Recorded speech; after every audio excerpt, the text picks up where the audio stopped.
నమస్తే welcome to Andhraprabha. Nara Lokesh చేపట్టిన శంఖారావం మలివిడత యాత్ర ఈసారి రాయలసీమలో చేపట్టనున్నారు.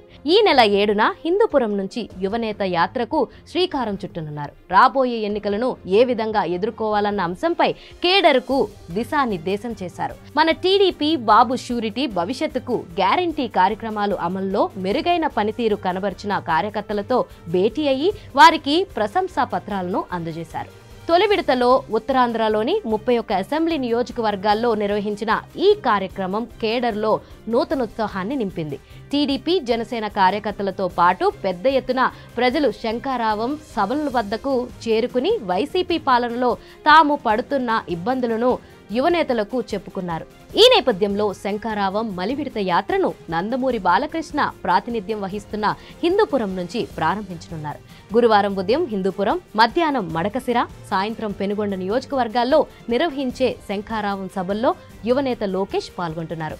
8న ఉదయం పుట్టపర్తి, మధ్యాహ్నం కదిరి సభలకు లోకేష్ హాజరవుతున్నారు. శివరాత్రి నేపథ్యంలో 9న యాత్రకు తాత్కాలిక విరామం ఉంటుంది.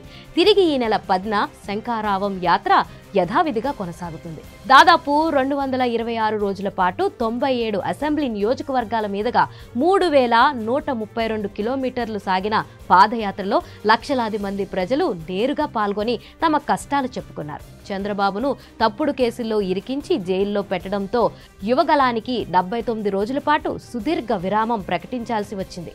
ఎన్నికలు ముంచుకొస్తున్న వేళ విశాఖ జిల్లా అగనంపూడి వద్ద యువగలాన్ని గత ఏడాది డిసెంబర్ 18న అర్ధాంతరంగా ముగించాల్సి వచ్చింది.